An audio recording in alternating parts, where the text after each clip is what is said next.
Christmas season, Club Schwing here. I hope you all had a nice Thanksgiving.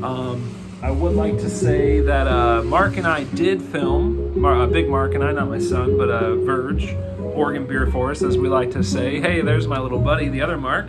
Hey, buddy. Want to come say hi to the boys? Hello. Say happy swing season. Happy swing season. That's a tough one, yeah. Okay. Anyways, so Mark and I did film a Thanksgiving episode for us last week, but the problem is that we attempted to do this at about 11:30 at night on Friday night after a big Thanksgiving meal, and then several hours of games and movies afterwards at Mark's house. Let's just say that we ended up with about an hour and 25 minutes of video sorry. We ended up with about 55 minutes of video that took us about an hour and 25 to an hour and 35 minutes to film. Our poor friend Anton, a South African who has no idea what we're talking about when we were actually talking about fantasy football. Poor guy had to film it. Several times he accidentally shut the video off right in the middle of something. Then we'd have to go back and look and see where we had meandered off to in our yelling and swearing about this or that and making fun of Lucas a whole lot. So it ended up being about 55 minutes of kind of hot garbage. I'm still trying to look through it and see if I can make a best of reel from it. I think I might try to do that, but there's a lot of video of us just complaining or talking crap about Lucas in particular, making fun of each of you for different things. It would be probably good to put a highlight reel together for it, but right now it's a bear to get through that. So hope you guys had a good Thanksgiving. Hope everyone's healthy, families are happy and healthy and taking care of each other as we move into the high points of the holiday season here. So and this week is no break from holidays, as we have Rivalry Week in the Schwing Dynasty, and it is an important Rivalry Week here, guys. I've got my slow gin going here. All this really needs is a orange slice right in there. That's so nice. But I don't have any oranges, so I'm just going with straight slow gin and ice. And I realized that that's a lot of gin, so we'll see. It is, of course, 2:30 Thursday afternoon, which puts me exactly 2 weeks from the start of Christmas break here in Doha. Looking forward to enjoying my fifth and final Christmas in Doha. The fourth one we're actually spending here in Doha as we kind of really start wrapping this year up. I am glad we got this last year here.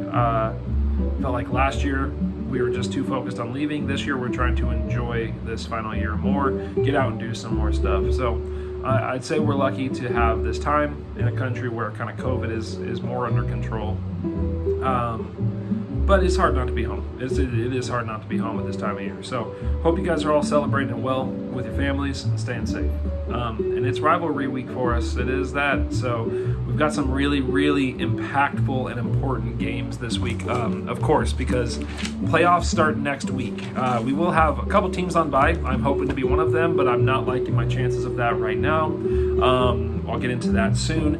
But it is Rivalry Week, and there's a lot going on here. That means I get to say that word, Rivalry Week. You wonder why my son is in speech path classes right now. Rivalry Week is what I got going on again.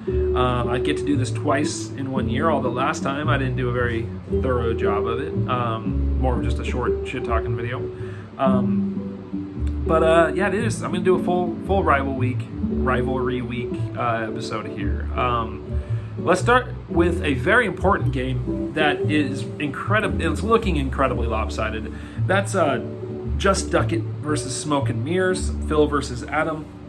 The 4-8 Just Ducket, who has had a better season by about 200 points or than Adam has had total over the course of the season, and the 5-7 Smoke and Mirrors, who have one of the lowest point totals against them for the season.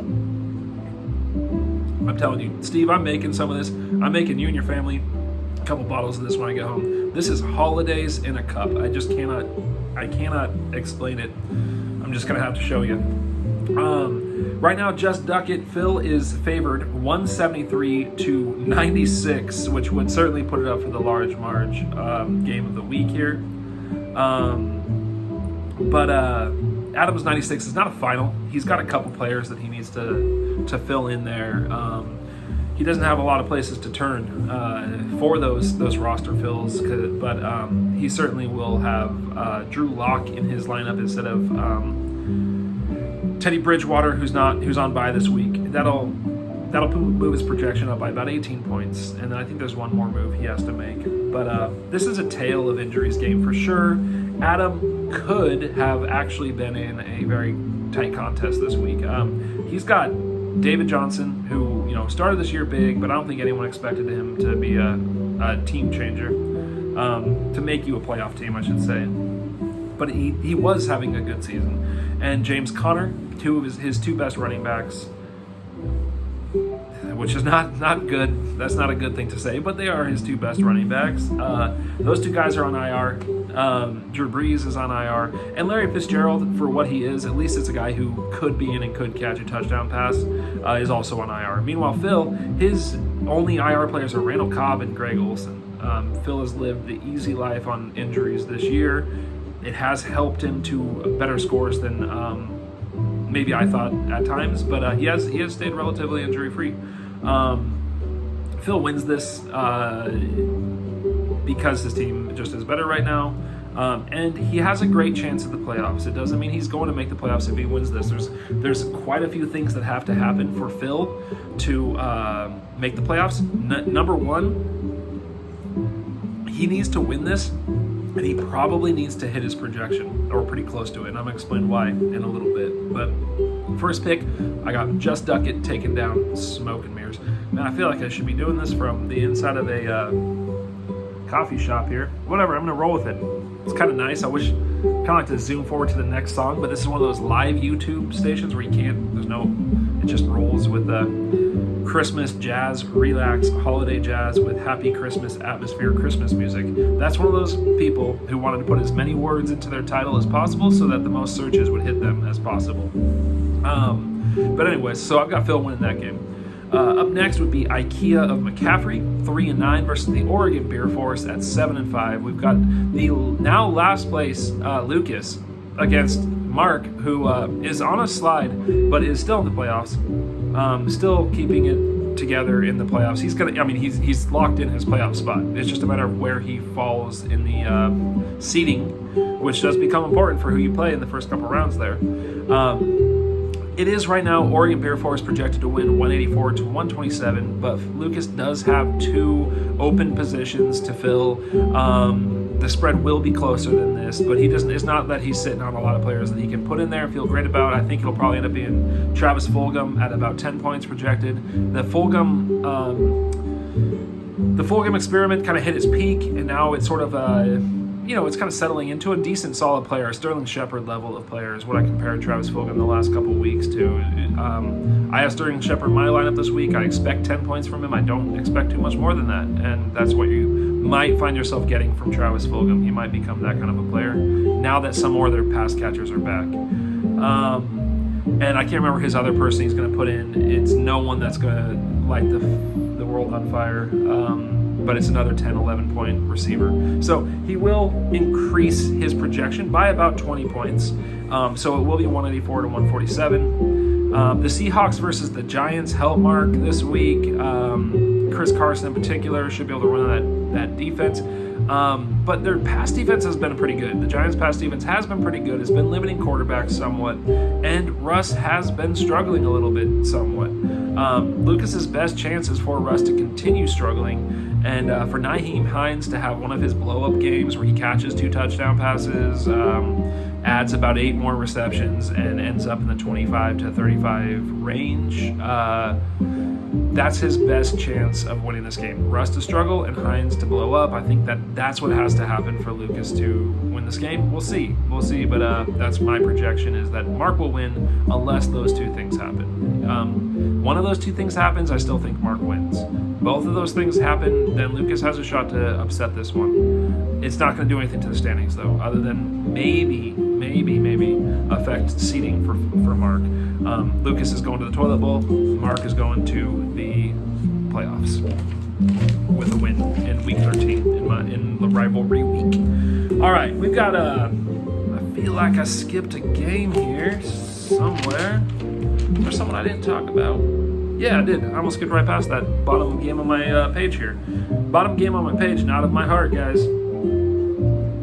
Maybe the back of my mind, since I almost skipped past it too. But we got Cali Style at 4-8 versus Tits. One of my favorite names now. I love that it has meaning. This is the season. It's not just a gratuitous Tits. It's a good gratuitous Tits. It's a meaningful gratuitous Tits. Daryl, you have walked that fine line of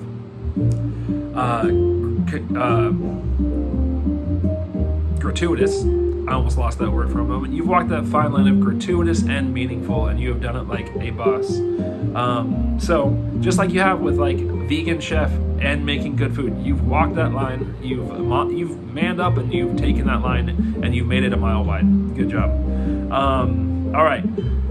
Tits is 6-6, going to the playoffs. He doesn't have that asterisk next to his name yet because theoretically, if Sean, let's see. I don't even know how this would work. If Sean and Adam both won, I think this is how it would work. Sean and Adam both would have to win and outscore Daryl by 130 and 200 points, something like that. Or Sean and Phil have to win. I can't remember how it works out. Two of them can catch Daryl if they outscore him by somewhere around 130 to 200 points this week. It's not, obviously that's impossible. Basically, Daryl's team just would have to not show up. And his team has been one of the better ones recently. So Tits is going to the playoffs. Tits gets to dance a little bit longer. We all love dancing Tits. We all love them. Don't try to pretend you don't. You know you love dancing Tits. You know you want to see them. And that's what's going to be happening. Tits are going to be dancing all over the place, and they are still so perfectly symmetrical at 6-6. It's unfortunate that this week has to happen, and Tits is going to be off balance. Either a little heavy on the left at this is the left for you guys. You're watching the screen, so yeah, a little heavy on the, maybe that's this one for you guys. I don't know. A little heavy on the left at 7-6, or a little heavy on the right at 6-7. But Tits are going to be off balance a little bit. That's okay. They're still nice. They're still fun to play with. And Tits are coming after you this year, man. Daryl's rolling now. His team is coming together when it matters most. Don't want to face him in the playoffs. I hope he wins this game in case I fall into that third spot, because I don't want him ending up in that sixth spot. I don't want to have to play him in the first round. So right now, Cali Style is projected at 129 with Tits at 176. I'm not expecting a lot of drama here, unless we were to look at something like a Mahomes injury. Sorry, Daryl. Just trying to find a silver lining for JD that he could win this game. It'd have to be a Mahomes injury and an Aaron Rodgers 40-point game. That's what it would require, that kind of a thing. So Daryl wins, locks up his playoff berth. Tits are dancing. JD's to the toilet bowl, which he didn't go last year, so this would be a new thing for JD. Daryl did, so they're flipping that script a little bit there, fellas. JD, that means next year you got to get in those playoffs. All right, next game, Portland Ducks versus the Baylor Broncos. Huge game. Almost called it a game of the week, but I didn't, and you'll see why later. Portland Ducks are at 5-7, currently sitting in the 6th spot of our playoffs. The Baylor Broncos at 8-4, comfortably coasting towards the spot, hoping for that first round bye. It's going to take a win so Steve has to win, and I have to lose, and Steve will get the first round bye because he will beat me on point total this year. So when the fuck else does it matter? So yeah, he will beat me on point total, and so if Steve wins and I lose to Bertrude, then Steve will get that first round bye, and I will face the 6th place team. Yes, that is true. Good. We've established that. Otherwise, I think Steve will fall to 8-5 and give a chance that Mark could catch him. But I'm pretty sure Steve will still fall into that 3rd spot because I'm relatively positive his total points are higher. Mark it. All right. This is a battle where Sean needs his running backs that are not as good to beat Steve's running backs that are better. Maybe not better talent necessarily overall. One of them is, but a better situation. So he needs Nick Chubb to beat Derrick Henry. And I'm putting it specifically that way. He needs Nick Chubb to beat Derrick Henry. And he needs Clyde Edwards-Helaire to beat Austin Eckler, who Steve gets back now just in time for the playoffs. Isn't that fucking sweet? So he needs those two to win against those other two running backs. That's the only way Sean's walking away with a victory here. But even with that, Steve could slam this door shut with a Baltimore defense versus the Dallas Cowboys. We've all seen what Dallas is without Dak. Sign that man, or you better draft someone way better, because if you have a chance to sign that man and you don't, seeing what he did for you early this season, it was not a Dak problem. It was a defense problem. Dak, I have him in 2 leagues, 2 keeper leagues, like the Dynasty and a keeper league, and he was killing it. He was killing it. With no offensive line, he was killing it. So sign that man, or you better draft someone way better, Jerry. But without Dak, that offense has been a joke. They've been hemorrhaging points to opposing defenses in the form of turnovers. All of a sudden, Zeke can't hold on to the ball, and Steve could shut this game down in a hurry with a Baltimore defense 25-pointer like he seems to get. Steve, you dirty Coloradan. I don't care. I know you live in Oregon now. No, when you have a defense, when your defense is your MVP, you're back to Colorado. That's how I feel about you when your defense is winning you games, you shiesty, snow-covered son of a gun. All right. Anyway, Steve, I love you, brother, but fuck your defenses. God bless. Don't watch this in front of the girls. It's a little late to say that. It's a little late to say don't watch this in front of the girls, but you probably know well enough by now not to watch this in front of the girls. Any of them. Any of the 3. Your wife or your daughters. Anyways, I've got Steve winning this game, which is going to set up a really interesting situation that's going to come up in just a few moments. So I do have Steve winning this game. I don't think Nick Chubb will beat Derrick Henry. I just think that it's Henry season, and he's going to feast. He, starting at Thanksgiving and right up through Christmas, Henry gets his appetite up. He starts stretching that stomach out, starts pounding like fiber-filled oatmeal bags, eats one by the handful at a time, and he's ready to feast. Oh, this gin is hitting me right now. Oh, boy. It comes fast. You forget you're drinking straight alcohol. There's some water in it. There's a little bit of water in it, but holy crap. Yeah, this room started spinning a little bit. Okay. Anyways, deep breath, enjoy the holiday, the Christmas jazz, relax, holiday jazz music with happy Christmas atmosphere, Christmas music. That's the title of this. That's the actual title of this YouTube video. Anyways, all right, on to the next game. And this is also not the game of the week. So you have probably, because your smart fella has been counting, maybe you haven't, this is the 5th game. That is our last matchup, and it is not the game of the week. So you might be wondering, well, has he lost his damn mind? And it is possible. But we'll see in just a moment the true game of the week. So this is the...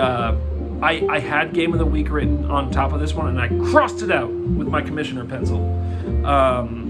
Which, despite what you've heard, is a mighty pencil. It is a mighty pencil. Okay.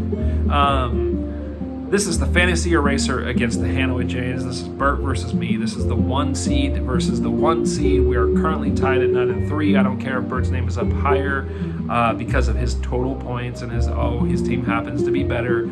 He is a lesser being to me, but we are both 9-3. Right now, the projection is 186 for Bert, which he has regularly crushed, to 153, 151 for me, which I've regularly come underneath of. I've regularly undercut my projections, but that is without the Myles Gaskin score. I have Myles Gaskin in my lineup. Right now it's a 0-point affair there. I expect him to come in at about 18 projection if they announce he's going to play. If not, I'm going to have to pivot to a Devin Singletary or, again, Darrell Henderson, who has let me down the stretch run here. Boy, oh boy, has he let me down the stretch run here. So this is going to end up somewhere around a 186 to 168 or 172 spread here. So about a 14-point spread for Burt, 14 to 16 points. Key here, though, I do have Josh Jacobs against the New York Jets. That's plush. I've got Myles Gaskin against Cincinnati, a much better pass defense than rush defense. Well, actually, I don't know if that's true. They're a good defense. Cincinnati's a good defense, so I'm a little worried about that. Plus, he's got Dalvin Cook banged up and all. He is banged up, but he's going against Jacksonville. That's a nice one for him. But he has Antonio Gibson against Pitt. That is not a nice matchup. That's a brutal matchup. But the problem is Burt has his four-headed running back group now, thanks to Daryl. Dalvin Cook, Gibson, Miles Sanders, who really let Lucas down last week in a sensational loss to me, and in another league, and David Montgomery. We're just going to call him Daryl Montgomery. I mean, I'm just going to refer to him as Daryl Montgomery, since it was a Christmas gift from Daryl to Burt to give up a guy who scored 28 points last week and has averaged about 18 to 20 points per game this season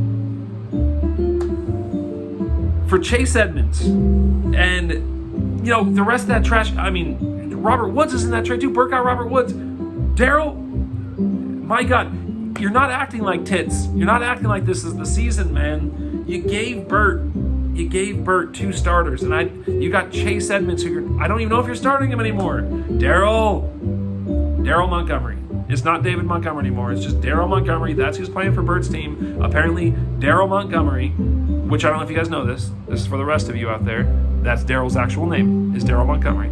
So Daryl Montgomery is now just a player on Burt's team. That's all I can assume from this trade. So, anyways, Burt has his four-headed running back monster that he's rolling out there.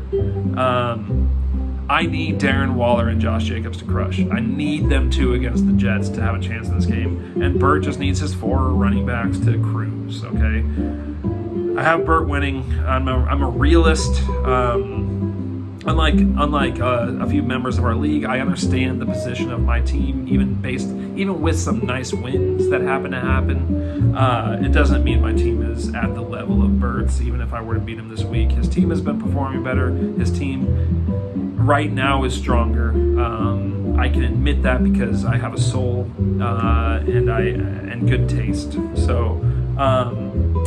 If I had some of my players back, if I was rolling with Dak and Saquon, I'd love this matchup if I had Dak and Saquon. But that's the game, and that's COVID season, and that's 2020. So I electrocuted myself today, just so you know. I bought some Christmas lights from the little ghetto corner market down below. It's not even ghetto, but it's kind of a little ghetto corner market down below my apartment. Nothing's too ghetto in the Pearl, but bought some Christmas lights from down there, and one of them had an exposed wire that I didn't see until I grabbed they were all wrapped up, I plugged it in to check it. Yeah, had a little exposed wire right by one of the bulbs. Awesome, super cool. So 2020, thank you for that. And yeah, I have Burt winning, but I have a chance. Who knows? I love that first seed. That'd be sweet. If I don't win this game, I really hope Sean does win so I can get that first round bye, because I do not trust my team. I'm not winning this year. I'm just going to put that out there. I don't think I'm winning this year. I will be ecstatic. Last year, I was like, yeah, I could win this. This year, I would be ecstatic if I happen to win, because I just don't think it's going to happen. I don't have the running backs that I like to have. I'm a running back type of manager. I like to have them. And Burt has the kind of team I would like to have. I look at his team and I just get jealous. So it makes me hate him a lot sometimes. But it's Christmas, so I love you, brother. I love you. All right. True game of the week time. This is the true game of the week, and it's not a game that's on our schedule. This is Sean v. Phil, okay? This is all that matters in terms of that final playoff spot is Sean v. Phil, because I expect Sean to lose to Steve, and I expect Phil to beat Adam, which is going to set up a really interesting situation where Sean currently has a 14.47, 14 and 47 hundredths of a point lead over Phil in the overall score, points for score. And I believe, and I tried to check this today, I believe that that's how the playoff is decided, okay, if there's a tie. So Phil needs to win. He has to win. If Phil doesn't win, obviously he's not in the playoffs. Sean can actually lose, but as long as he scores more, as long as he does not have 14.48 points less than Phil on the week, Sean makes the playoffs and is out of the toilet bowl. And Sean has a real good propensity for going to the toilet bowl as the highest seed and losing. So he really wants to stay out of there, or else one of us is going to give him a terrible nickname. So that's the game of the week for me. It's an off books game, or whatever you want to call it. It's not a true matchup, but it's Sean v. Phil's overall score for this week. The spread is 14.47 points favoring Sean. Phil has to win that matchup by more than that. Favoring. I don't know how spreads work. Fuck it, whatever. Phil has to score 14.47 or 48 points more than Sean to make the playoffs. So watch that. Watch those point totals. It's a nice little side gig going on there. And this is it, fellas. You know what? This season has brought joy, pain at times, but truly it has brought joy and something to do during a really fucking terrible year in so many ways. There's been some good things this year. I don't want to ignore the positive things that have happened in my life this year and the good things that have happened in our lives this year. They are there. But once this season started, this year sucked less. So, cheers to the Schwing Dynasty. Cheers to my brothers at arms in the Schwing Dynasty, in our shared passion for fantasy football, for Dynasty Fantasy Football, and long live the Schwing. Love you guys. Good luck this week, even to you son of a bitch, you dirty Cajun bird. Good luck to you guys. But I hope, as always, I win all of the games and you lose all of them. All of you. So, thank you. Love you guys. Peace out.